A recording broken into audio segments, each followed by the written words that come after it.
Inside, the lights are low. This isn't your typical lounge. This is where the forgotten tales gather, where the shadows have their say. We'll talk of monsters in the woods, of killers with a motive and lights in the sky, and ghosts in the attic. Come into the waiting room. Tonight we have Rob Gutro. Am I pronouncing your last name right? You are. Oh, fantastic. Okay. He's an author of many books. He's a pet medium, which is so cool. I love animals and everything else. Paranormal investigator.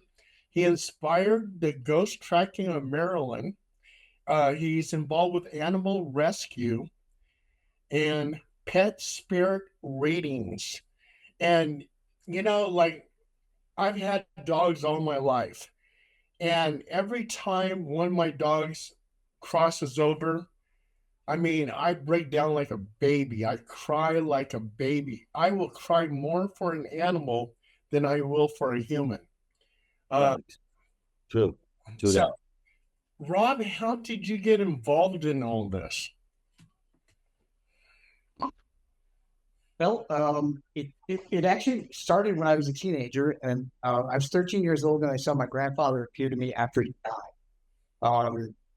I went to his wake at 13, and then 7 months later, there he was, color in my parents' house, and scared the life out of me. Long story short, my mother, I told my mother, and she said that it ran her side of the family. She was so. In 2005, I had a puppy. His name is Buzz, and he behind me. Oh yeah. So and he was tragically killed by a car at 7 years old. Oh, man, he reawakened my ability and been read for decades, and taught me how to sleep. So. Wow. Oh, Rob, there's one thing I forgot to do. I want to have all the panelists introduce themselves, say their name, small bio, so you know who they are. So I'll start off first. My name is Paul Dale Roberts. I'm an author, paranormal investigator. I've been on some documentaries, and that's me. Phil, can you tell them who you are? Phil DeSaro, documentary filmmaker, author, former Marine, and animal rescuer. I've been, my mother started me off when I was very young. Yeah, we used to volunteer our time with animal shelters. So I've been doing it since I was a kid. Currently have 6 dogs, 4 cats. And so, yeah, but it's not just dogs and cats. If an elephant showed up at the house, I'd have a pet elephant. So I love all animals. And that's me. Thank you, Phil. Paranormal Soul Brother? Yeah, well, I'm just born on Albert Einstein's birthday, but what we have in common, my thing is wackiness. As much intelligence he has, are probably wacky. So I'm James Brown, Ghostbuster, a birthright, paranormal soul brother. And Steve Ward, aka the Space Ranger. Yep, Steve Ward. I live in Point Pleasant, West by God, Virginia, on the same road that the Scarberries and Mallets were chased by the Mothman in November of '66. And I even work part-time at the Mothman Museum, greeting people and answering questions. And, this is originally from Michigan, but never dreamed I'd be living in a place that is sort of was like my vacation place. And I have 7 cats, 5 are rescues, and one of them, I went to drop off a bag of food at the local shelter in Mason County and came back with another cat. So that's this is a very, I'm really looking forward to the show tonight. I have 7 cats, by the way, too. I have 7 cats. Oh, really? Yes. Very good. They'll be coming around during they'll be coming around. That's what they do. And Rob, I have 2 dogs, but I feed all the squirrels peanut butter sandwiches every single day. Okay, every single day. I take care of the raccoons, the opossums, and the feral cats. So we got one feral cat that I have a pillow out there out front. He lays on the pillow all night and he has breakfast in the morning. But Rob, like some people they ask me because I'm a paranormal investigator, do dogs have souls? And I say, of course they do. All living things have this energy that emits from your body and everything else. Everything you walk around with your aura. So, I mean, do you agree with that? 100%. Yeah, that's the one. That's the one question that makes me crazy. Animals don't have souls. That's some ridiculous notion. And when you think about it, a soul is really the energy within us, coupled with personality, and it's really energy with a consciousness. And every living thing has that. And I learned that when we die, we have 2 choices to make: cross over and join the other energies of the cosmos, or heaven, paradise, hell, whatever. And I call that a spirit.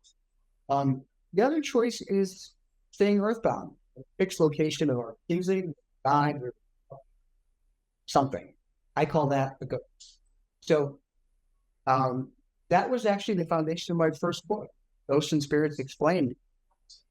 I realized that earthbound ghosts are stuck, shows, and I learned over the opposing spirit. They can't get help from them. I've also learned why they get stuck, because their energy battery over time, if stuck, if they're in a place for a certain length of time, just like a battery, they don't have enough energy to open. Hey, Rob, that's really amazing because on one of my paranormal investigations, we were getting EVPs from an old lady that used to live in that house that died in that house. And we asked her if she wanted to go into the light. And she actually, on the EVP, said no, she'll be judged. And so she didn't want to go into the light because she will be judged and she feels that she could be sent to hell. So she was afraid of the light. And so that was an amazing EVP that I captured. And yeah, you're right. They have 2 choices. Either they could be earthbound or go into that light. Yeah. And when I try to cross those over, I try to explain to them that there's no hell. I mean, hell was created to get people to follow other people and keep them in line. And spirits have told me that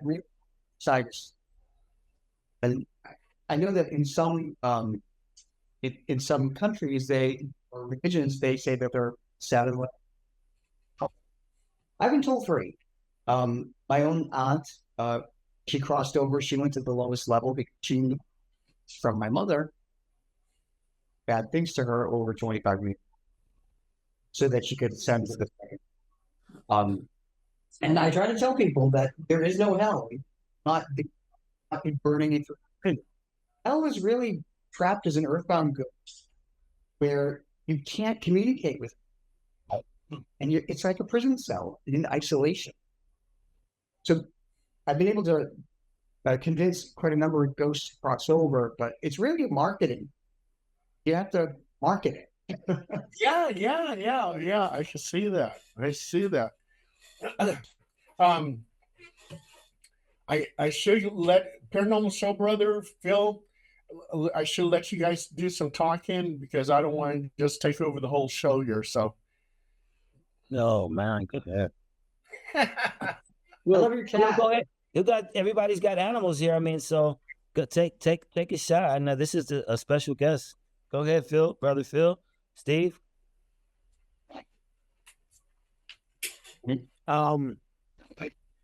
I have to ask when you're out, Rob, when you're out, I know you do investigations in haunted houses and haunted, I suppose, sanatoriums and so forth. Do you ever pick up random animals in that kind of a situation when you're out hunting for people ghosts? Do animals ever pop up? Sure. On occasion they do. They, I think that they know that I have a special affinity for animals. So I was at the S.K. Pierce Mansion, Massachusetts, back on December 20th.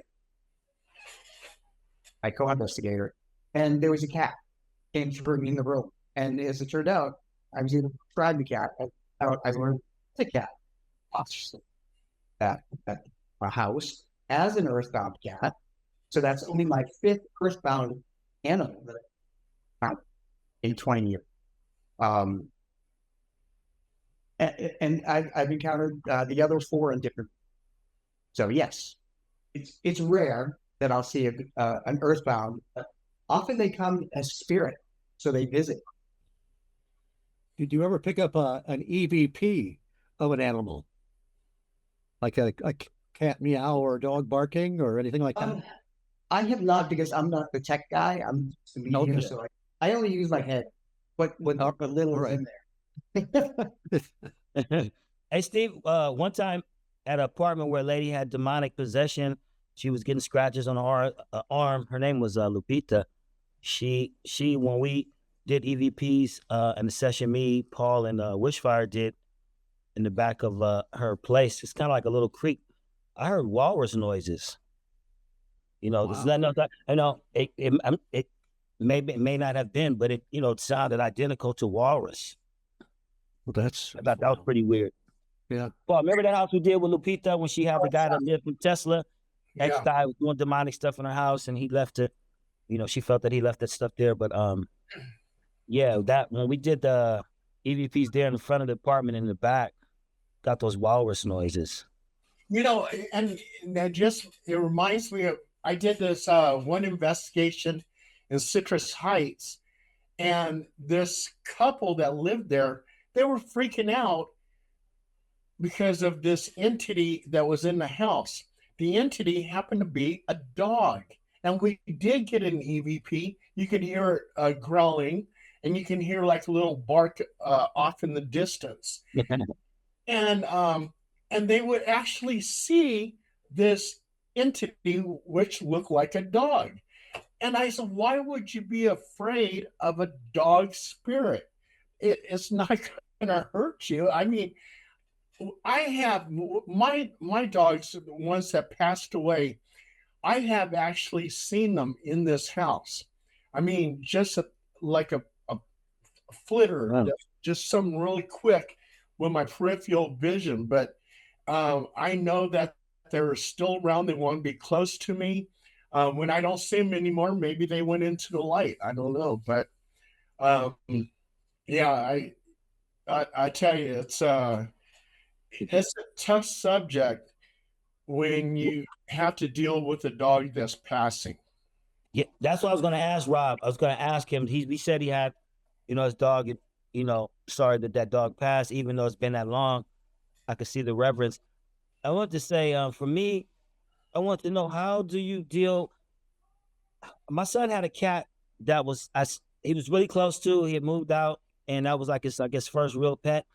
And he thinks maybe his friends were roughhousing him or something, maybe fell on him or something happened, because he wasn't the same for a while, and he deteriorated slowly. And so my son, he bonded with this guy so much, it made everybody so sad. And I really liked the kitty, because I saw, even though he was compromised, he was just fighting just to be around and just have fun. And it was like, even though I had pets, nothing made me feel that sad.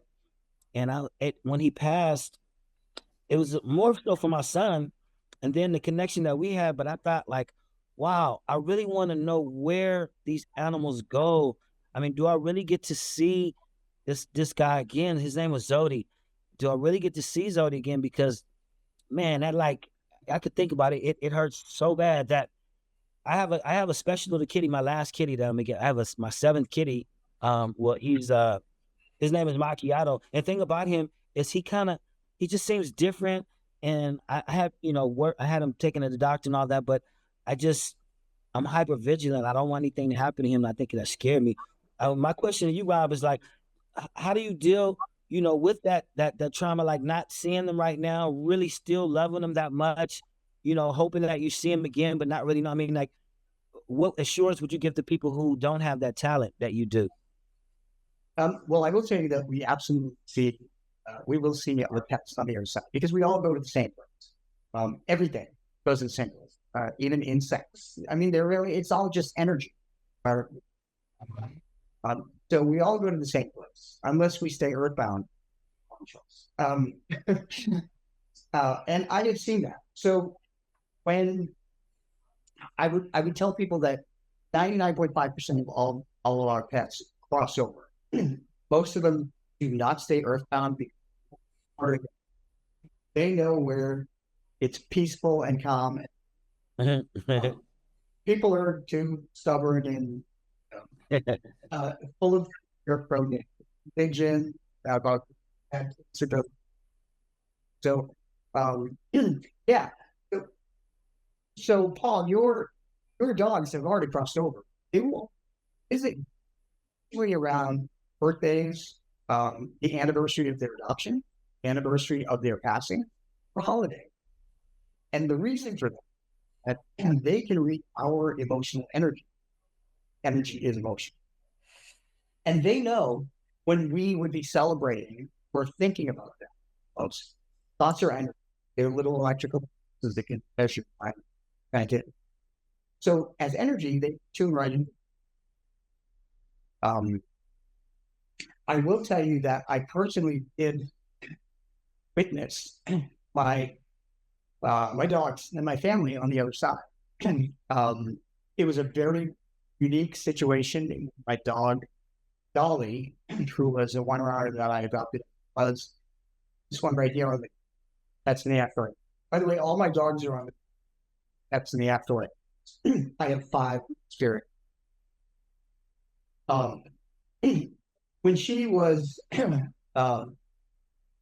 almost 16 years old. That's pretty old for a wine runner.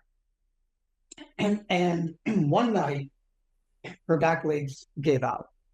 A disc in her spine slipped, and then she was paralyzed. And we knew that we had to call the vet the next day. She was on the 6th ceiling. Nothing they could do for her. She was in pain.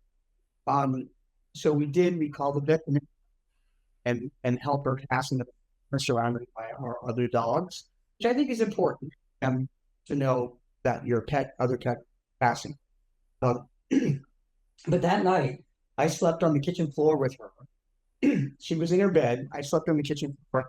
Our other dog, Tyler, next to her. She was bonded to her. Just passed. And at 3 o'clock in the morning, she woke up and she stood up and she kept staring at one part of the kitchen. And I kept trying to get her to sit down. I wasn't looking for her. And I couldn't, she wouldn't sit down. She refused. And I finally looked at that part of it. And there, in the dark, at 3 o'clock, I saw in the opening, were my parents, our dog Franklin, Buzz, and Sprite, and our friend Ed. And they were all waiting for her. And they let me know that. And the next day, I messaged a friend of mine, Mark, in the company, and I told her that Dolly passed because she loved Dolly. We lived 400 miles away, but she had come to visit and she met Dolly. And she said, Rob, when Dolly passed, I see your mother and father. I see 3 other dogs. She never knew the other. Yeah. And she said, I see a young man in his 30s, and I don't know who he was. And that was my husband's late partner. So, and she wouldn't have known that. She described exactly the people and the dogs that I saw on the other side. Wow. Hard to talk about that. Yeah. We can see that.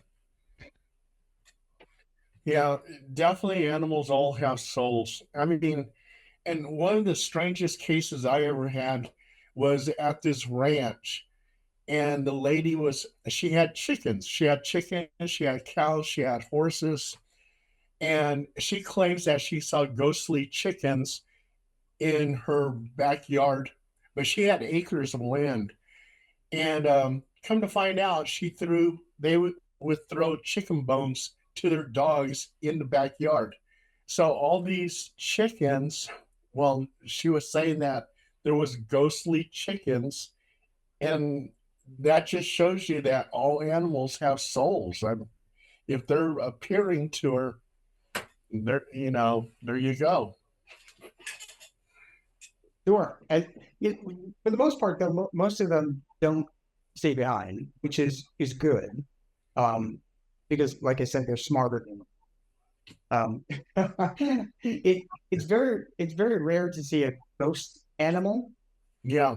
Even in the wild. Although there have been reports of ghost wolves or other animals. But the other thing too is that I cannot communicate with wild animals because wild animals don't know our habits, they don't know our language, they don't see, they have nothing to connect me, nothing they can share with me.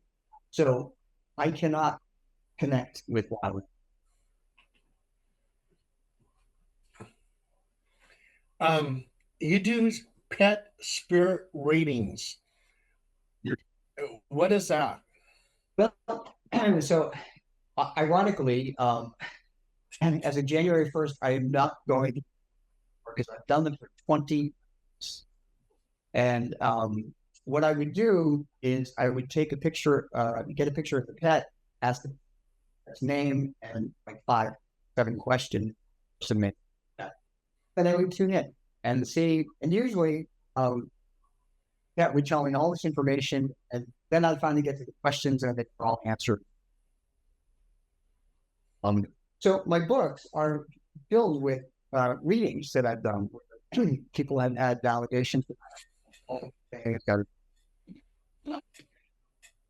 So that's the way it works, but it takes a lot of emotional energy, mental energy, and it wipes me out. And I've been spending every single night last 10 years doing pet reading, and I don't have time to do pets. So, and I'm old.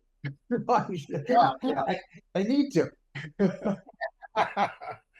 Oh my God! You're like the Edgar Casey of cats, of animals. Edgar Casey, he had too many requests. Yeah, so I just stopped booking, and I'm booked out to next September. So I'll finish those, and then I'm not. So the reason I wrote the book, the Pets in the Afterlife books, and like I said, I have 4 of them. The reason I wrote them is to teach people how to look for signs on their own, so they don't need a medium. What they need to do is educate them, like going to school. And I've heard from a lot of people. Should have shared, and 2 of the Pets books, 3 and 4. One was about dogs. They have special chapters by licensed professionals that deal with grief, how to cope with.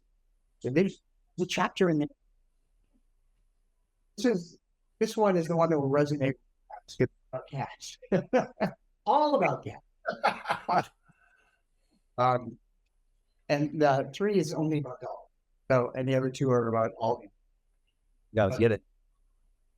But one important thing about Afterlife is that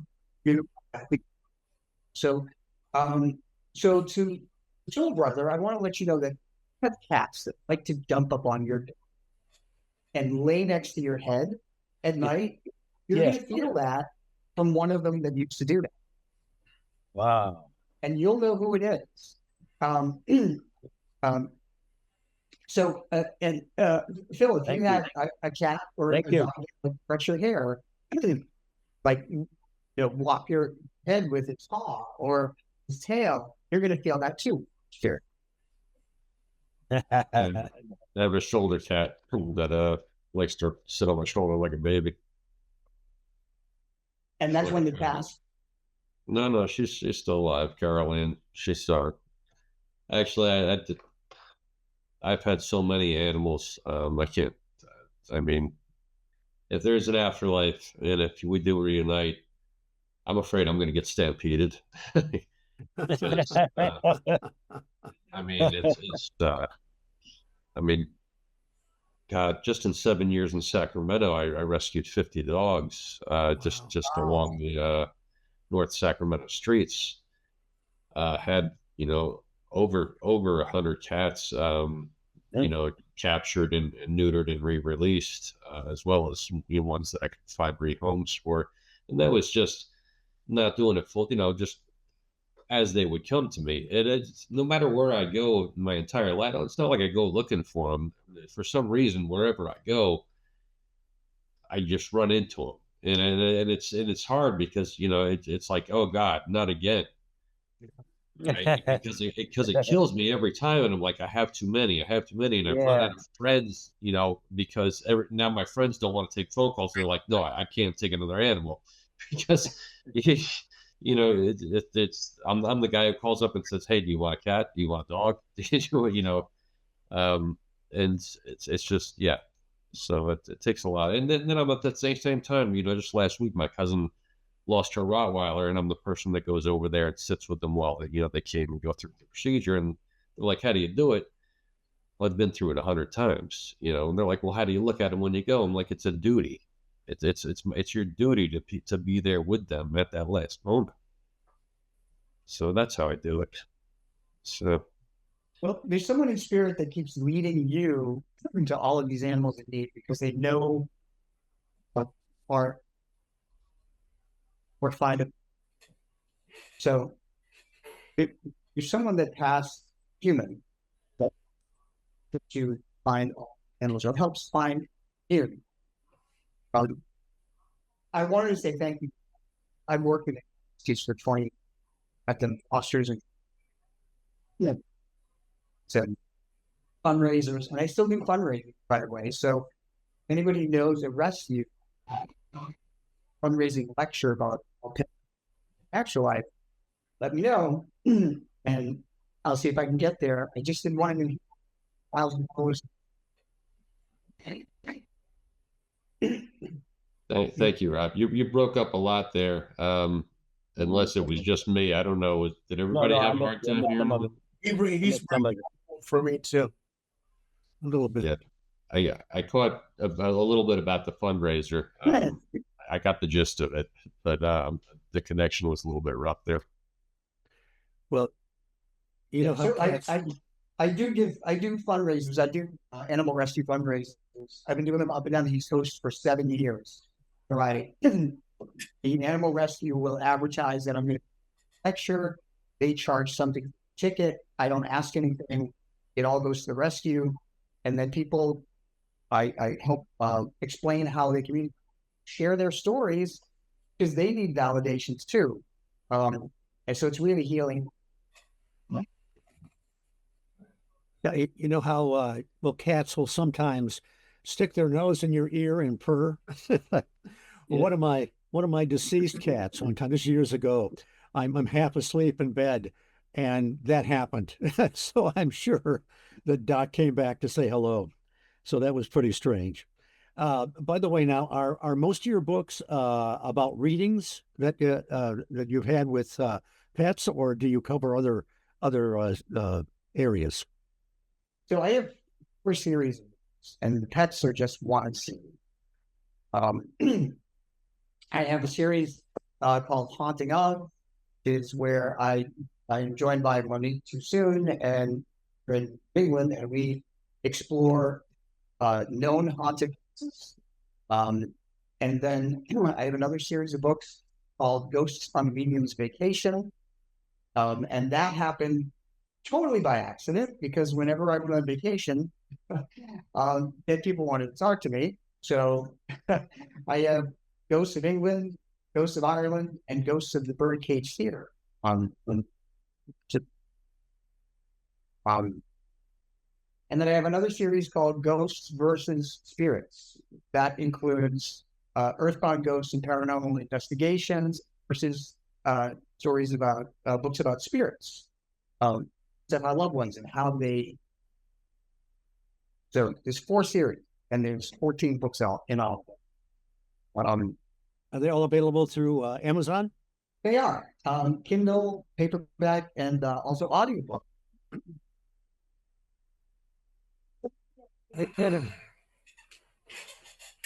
Hey, Ron, Good. one of the things I wanted to ask you, and you probably have the knowledge on it, is the SPCA, is that a good organization for rescuing animals?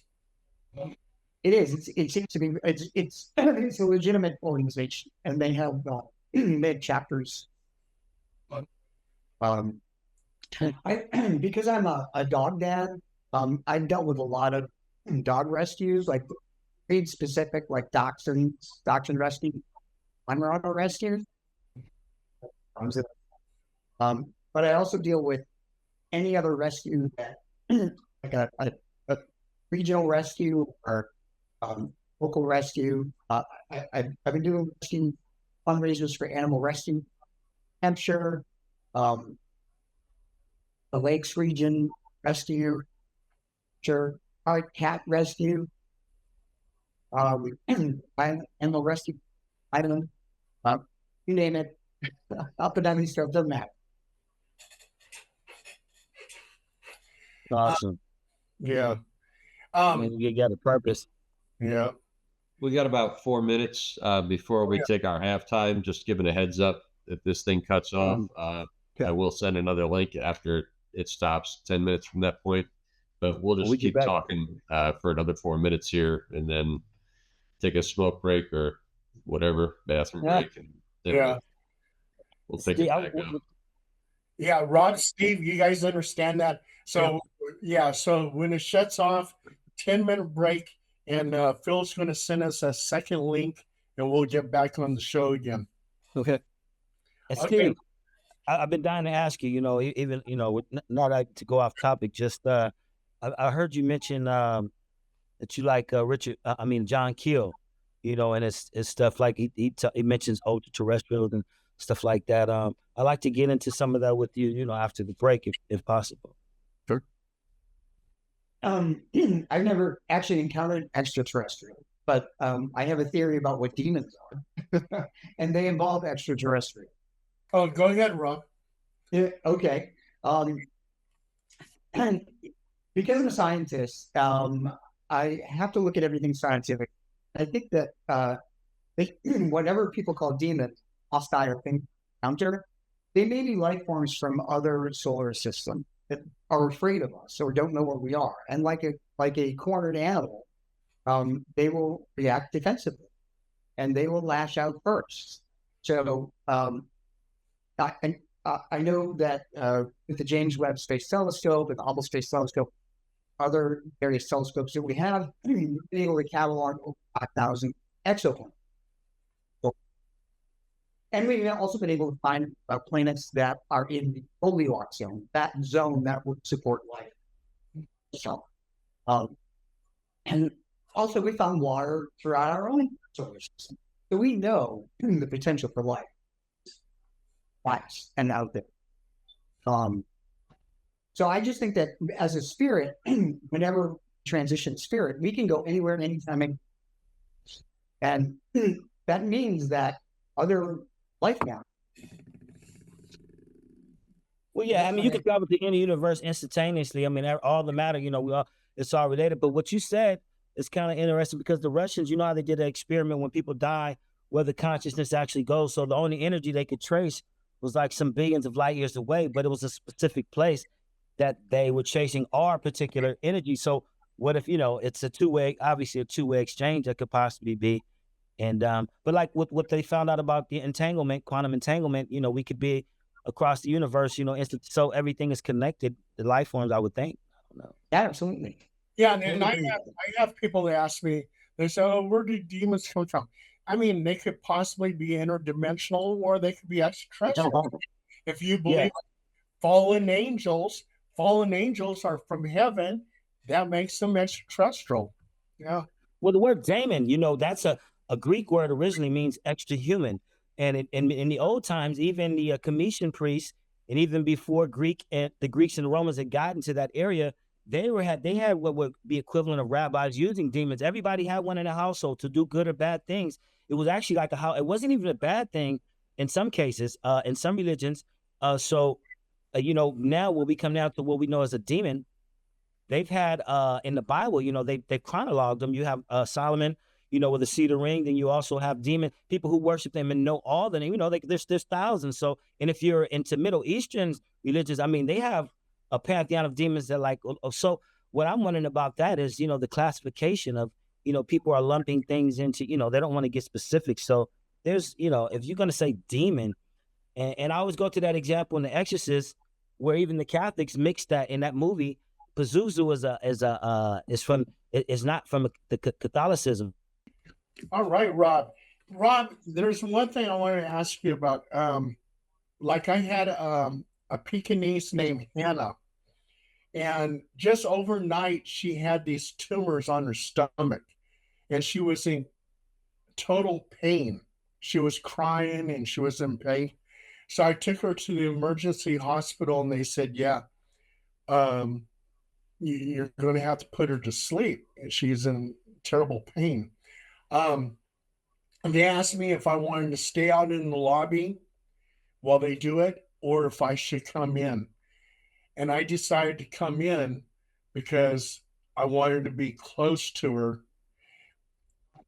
Would you say that would be the right thing to do, to be close to your pet that you love, and while they put her to sleep? I mean, that was hard for me to watch that, but yeah, absolutely. It really is important. It's just like being with people. I will say though that sometimes a pet passes when you're not home. They make that choice, so they want to because they know that they don't want you to see them pass, because they know it would stay with you. Right. But when it comes to helping a pass or a hospital, sure, it's a scary thing. Anybody, whether person or pet, emergency room to help them also. yeah, that's the hardest thing. Phil, you've been through that. I mean, when one of your animals has to pass, I mean, how do you take it? I mean, that is really hard when they put those needles in and then they say, okay, she's now asleep. Now her heart stopped. I mean, it's hard no matter what way it is. I've been with them where you have to make the decision to take them in and be with them, and then I've also had them at home, die at home, and just held them, and die at my own home. It's not easier. There's no easy way. And then I went on vacation 3.5 years ago to Disney World at night for a night trip, and I kenneled my dog at a nearby kennel, and got a call that Saturday morning that my dog died in the kennel. Bloat over, and I wasn't there, and I felt terribly guilty that I wasn't, I'm at Disney World having a good time, and the next morning my dog dies at the kennel, perfectly healthy. Nobody saw that one coming. I mean, he was a large breed, German Shepherd and all that, but so I felt horrible. If I hadn't gone to Disney World, that never happened. I had kenneled him before there, so I have no reason to believe that there was, anything that they did wrong. It's just one of those freak things. But no, Paul, that just to answer your question, there's no easy, whether you're there or not, whether you make the decision to do it at the vet, whether you keep them at home. There's no easy way, but I do prefer to have to try to comfort them and be there with them. I think that's your duty as a pet owner, as a family member. It's not just a pet owner. They're members of your family. They're your children. They're children that never grow up. Exactly. This is a child that will never grow up. They'll always be your baby, literally, always be dependent on you 100%. And so you owe it to that child to be there from beginning to end. And that is, that's your responsibility. That's the way I feel. Yep. I have a question for Rob. Rob, have you ever had a situation where someone has a pet and there's an adjustment problem or a behavior problem that you're able to tune in and pick up a vibration to find out exactly what is wrong, and you can give them some advice on how to handle it? Um, Actually, no, because that would be an animal communicator. So animal communicators communicate with live animals, and I only pets who pass. Okay. So that's a different gift. Um, but Phil, to back to you for a moment. I'm so sorry about your dog passing in the kennel. But apparently, choice to do that, so that and there may have been something clinical that was going on there, unless there was something foul that happened. But otherwise, it would be his choice to pass when you were not there. But I totally agree. And the other thing too, you mentioned about they are internally our kids. One of the things that I have in my Pets in the Afterlife 1 book is information from Dr. Stanley Coren, assess the intelligence of the pets. And he said that based on their intelligence, they have the intelligence of a 3 to 5 year old child. So they are children. They are eternally children. And they never grow up. And that's why it's also so to process their. Absolutely. I have another question. This is probably going to sound weird, but as investigators with the of the paranormal, I moved as a kid a lot. My parents were gypsies, and so I went to 3 different high schools, at least 7 different grade schools, 2 different middle schools. We moved once, twice a year. It was ridiculous. And so I lived in a lot of different houses. And besides being Catholic and having them bless the house, I honestly never felt comfortable in a new house until I had a dog with me. It was always one of those things. I felt like they could see things that I couldn't, or sense things that I couldn't, and I never really felt it wasn't safe. I was never afraid of things I could see. It was always the fear of things I couldn't see, and I always felt safer with a dog with me because of that, because I felt the dog could see and sense things that I couldn't. um have any of you ever brought a dog with you on an investigation just because of their ability in that in that area? Yeah, I did. That's a great observation. So one of the things that I've learned too by researching the physiology of cats, especially dogs and cats, is that they have different cones and rods in their eyes, and the cones and rods in their eyes enable to see movement. Um, Doing paranormal investigations, we use those high-speed cameras to try and catch an image of an earthbound ghost or a visiting. Dogs and cats can see them head on, see that faster movement. Also, if you think about how dogs and cats can hear at different frequencies, a dog whistle, for instance, can only be heard by a dog. Human ears cannot pick because it's at a frequency we can't hear. Using digital recorders, we can pick up when ghosts respond, and they speak in a different frequency that we. So dogs and cats can hear an earthbound ghost or a visiting spirit, and they can see an earthbound ghost or a visiting spirit. So it makes perfect sense that you would be comforted by the presence of a dog. And to answer your second question, yes, I did take my dog Dolly, this one up here, on one paranormal investigation, only one, because the homeowner suspected that their dog was visiting in spirits. And what happened on that particular investigation, there were 2 things going on in that house. One was they thought that there was a ghost, and because they kept their dog, just am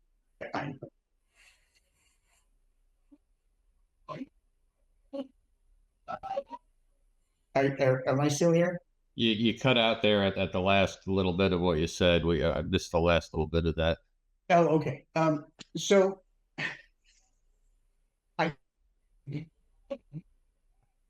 did bring my dog Dolly on a paranormal investigation that involved a possible dog spirit visiting a family.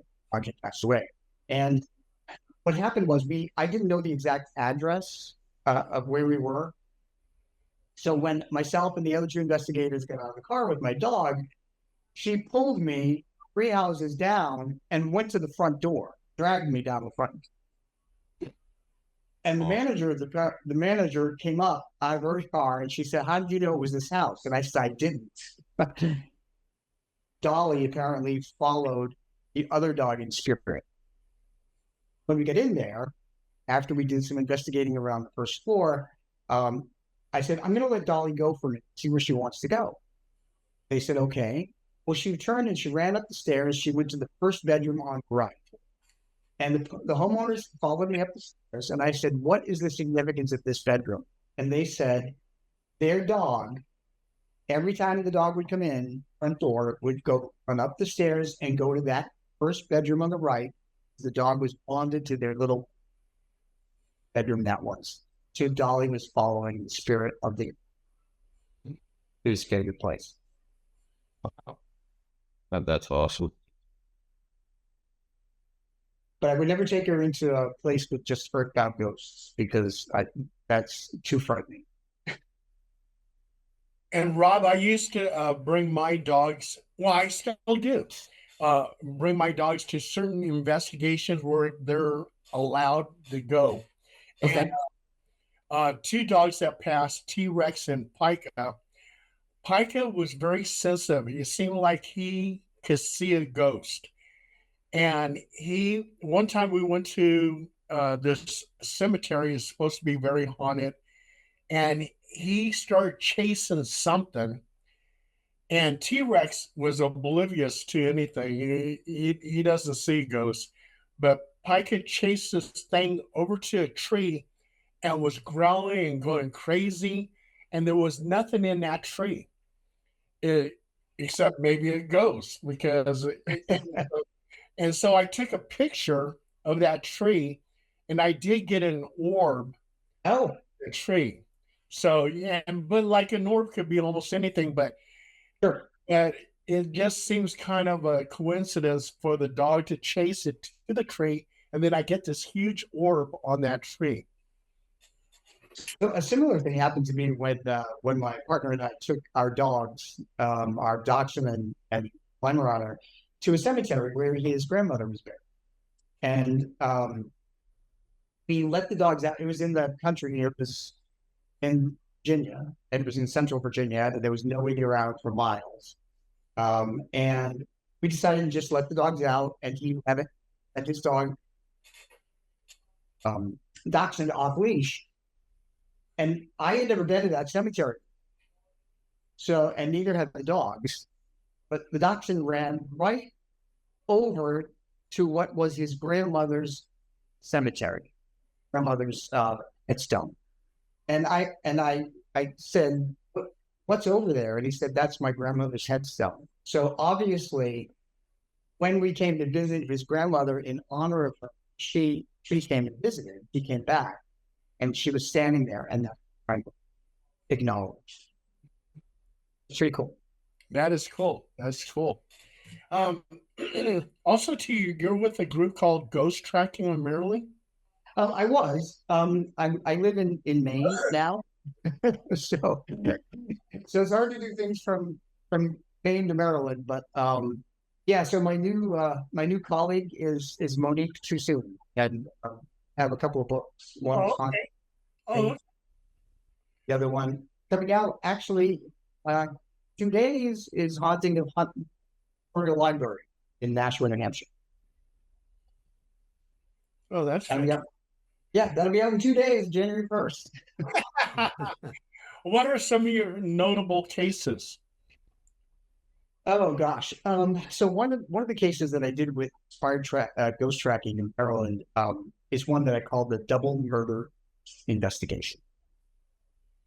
That was a paranormal case where we were called into a home in Maryland, a residential home, and the mediums are never told anything, thankfully, because I don't want anything to anything.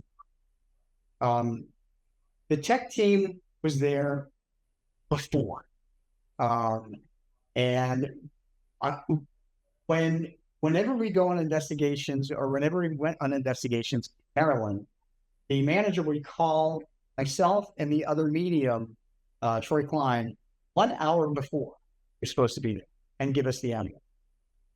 And that's the way we wanted. Didn't want to know the address. We didn't. So, long story short, that investigation led us to be communicating with 2 women. I was communicating with a woman in the 60s. The other medium was communicating with 30s. We didn't realize that until halfway. Both knew we were talking to. And in the middle of it, I said, "How old is the woman you're talking to?" And he said, "She's in her 30s." And I said, "Well, the woman I'm talking to, 60." We thought it was maybe a domestic situation. These 2 women were murdered as well. That's what they conveyed to us. And it was brutal what they went through. It turned out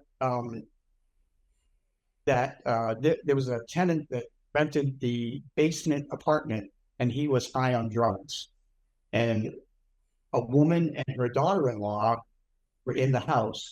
The daughter-in-law was visiting mother-in-law, and the guy went crazy and murdered them, stabbed them, he shot them, assaulted them physically. It was brutal. And these are the impressions that we got. You later were able to get this report and confirm all of these things happened. Fortunately, the murderer was caught, and he is still like Maryland. It was very unsettling to be there and to communicate with them. That whole case is one of the cases in my case files of inspired ghost tracking. It's one that I will never forget. We also caught, you mentioned orbs before. One of the tech people with the camera, the day before we got there, went into the area where both of the women, it was basically a garage that was converted to a playroom. And you had to go through a furnace room filled with energy. They caught an orb. And when we zoomed into the orb, we saw a face. And it turned out to be the face of one of the women.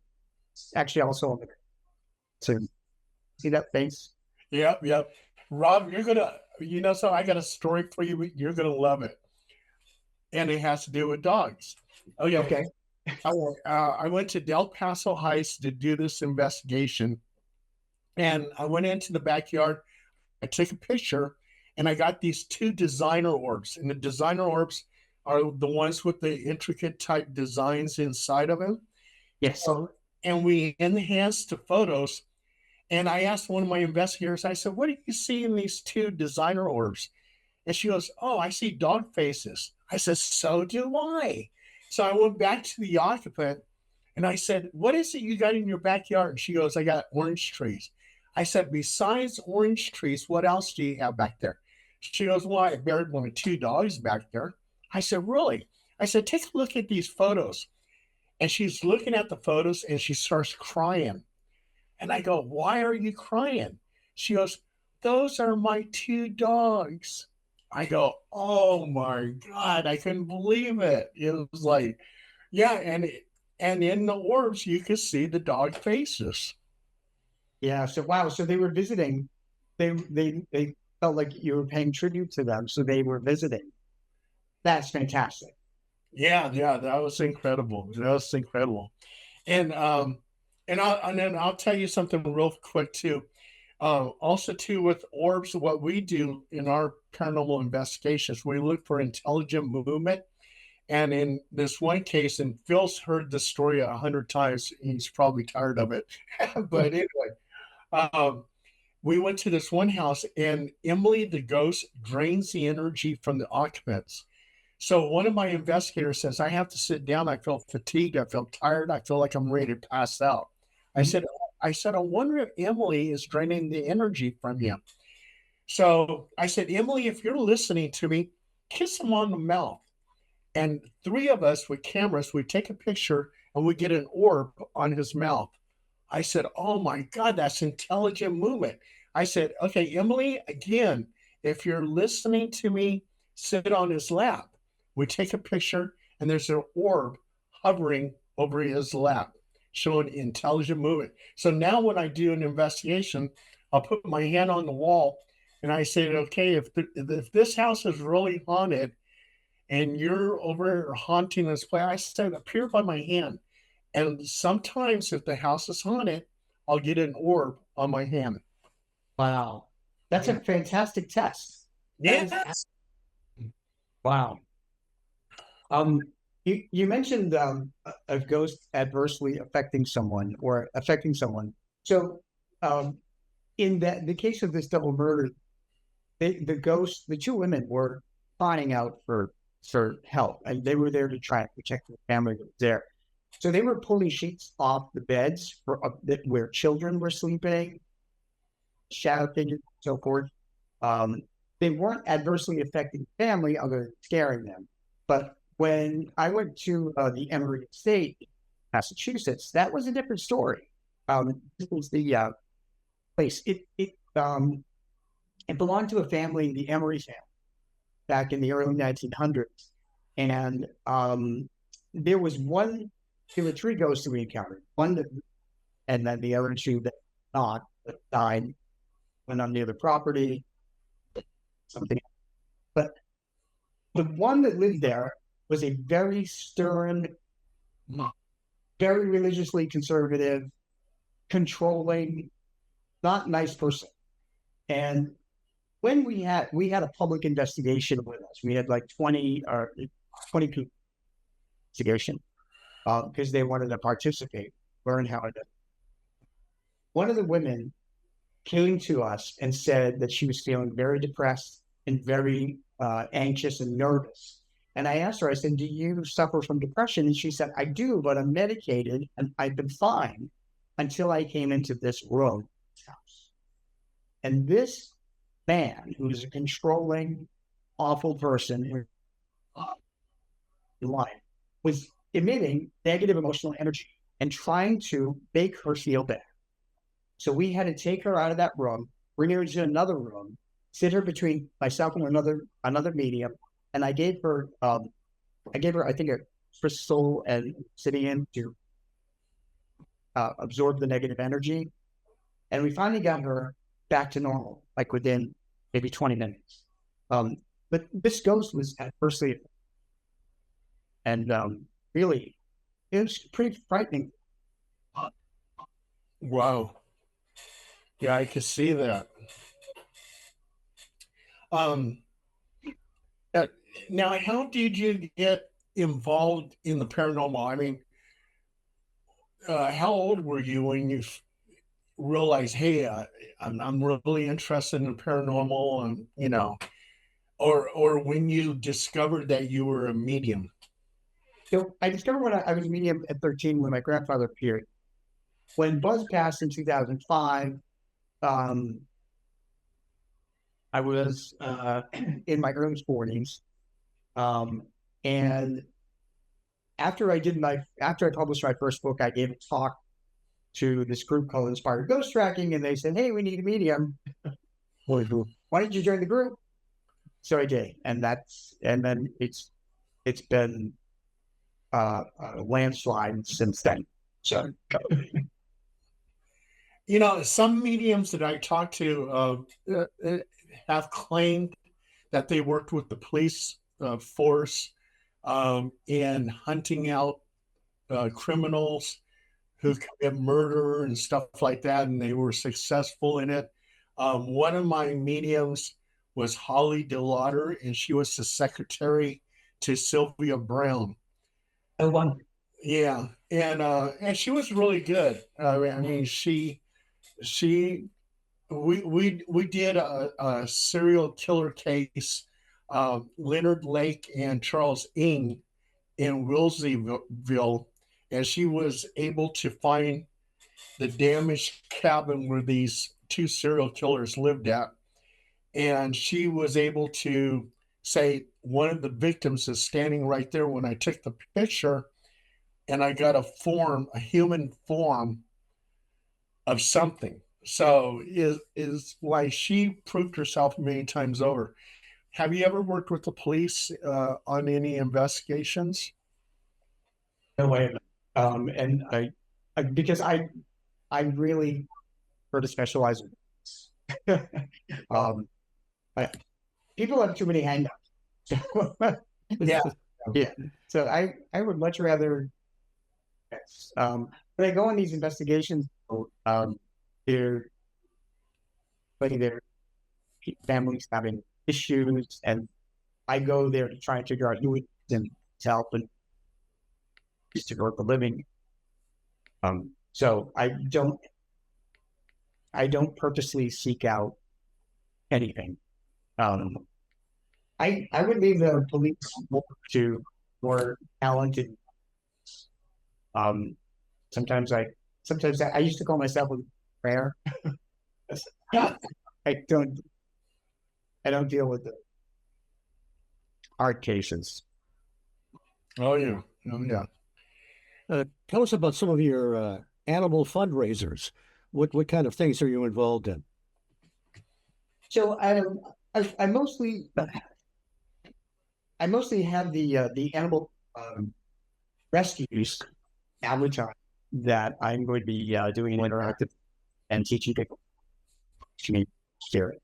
And by the time they leave, they will not only understand what to look, but the real benefit to this is also that learning where people hear their own stories. Everybody has experiences, and a lot of times I've been told by all the people that no one to experience. So this forum provides an openness, so that they're with fellow believers. So it's a really healing.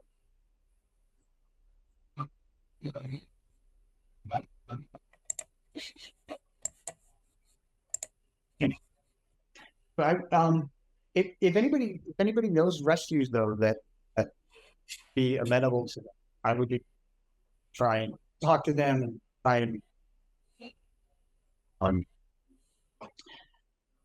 and the only thing I ask for is to just sell my books when I go to people, and that helps cover some of the costs of travel.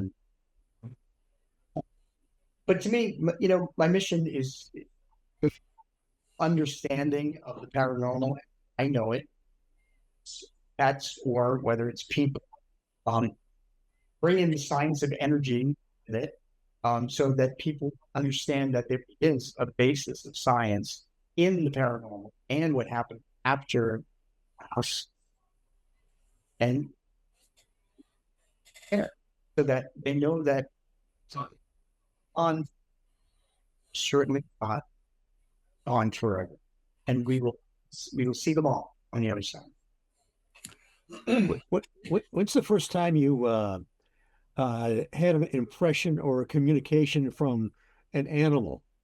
That must have been kind of strange the first time happening. Yeah, it was. If you're wondering what the heck is going on.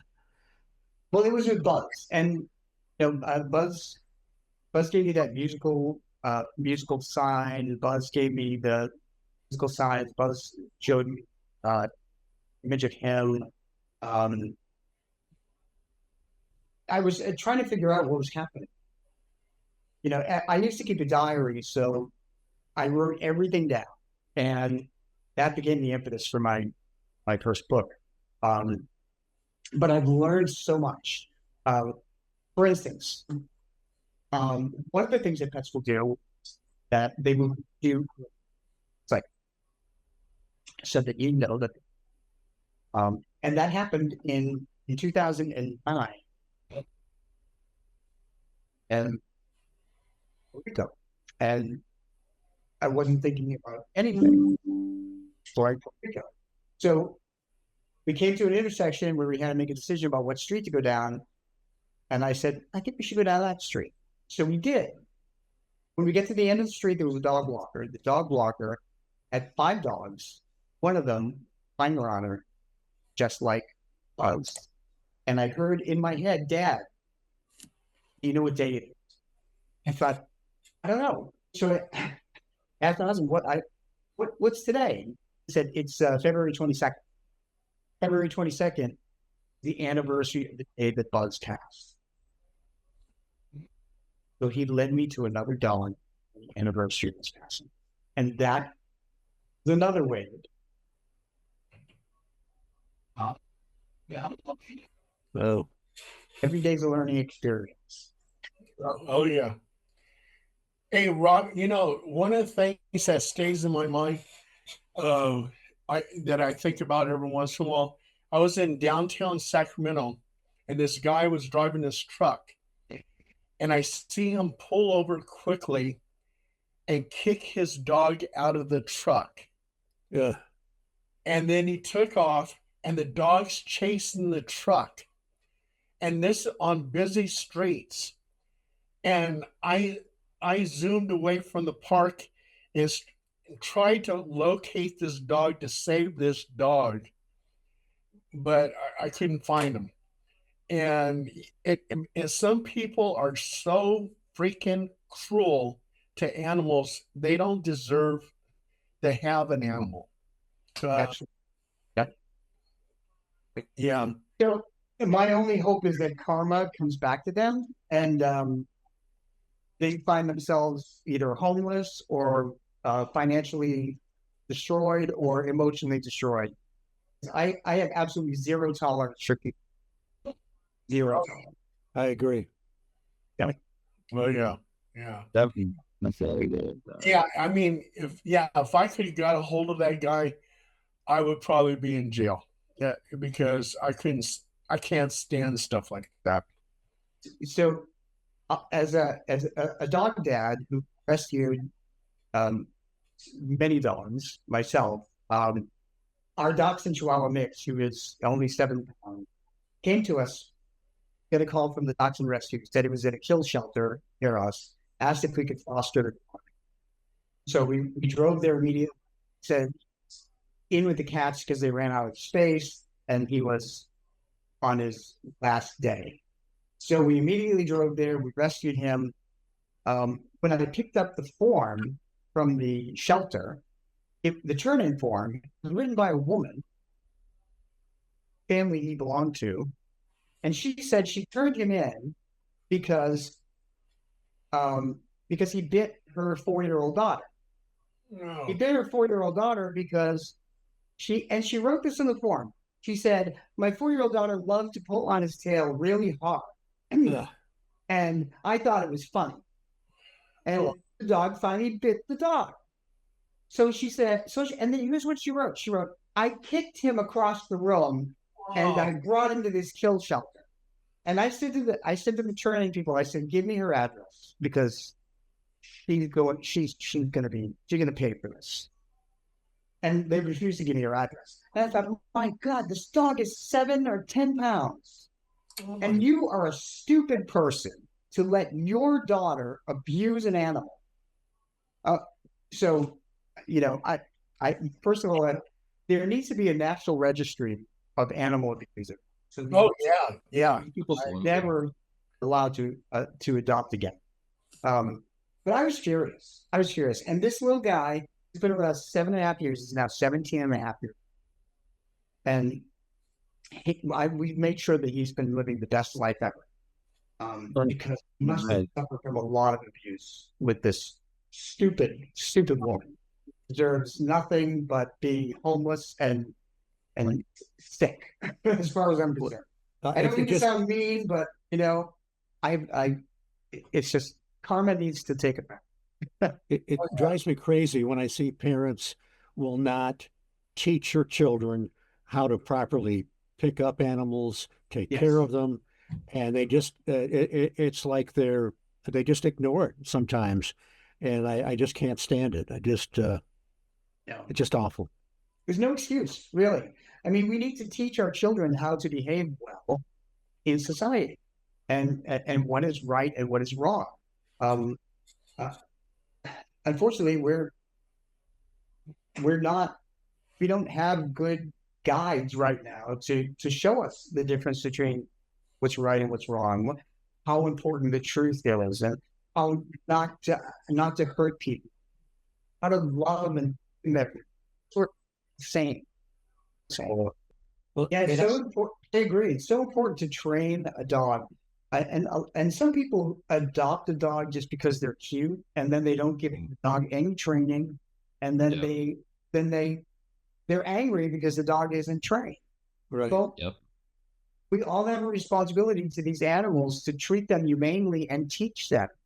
They're just like children. If you don't send your kid to school, your kid is not going to learn. Same thing Right. with a pet. So a pet is a big responsibility. point. It's like adopting a human. And when I hear people say, "Oh, every child should have a pet. Every child should have a dog," I'm thinking, no, not if they're not they've got to be old enough. They've got to be watched by the parents and taught, like we just talked about, how to properly care for. I mean, you see children pick up cats or dogs improperly. I mean, they're just you have to be on them all the time to teach them how to properly maintain and take care of that pet. And sometimes the parents are so gross that they don't know what they're doing either. So I say, do not randomly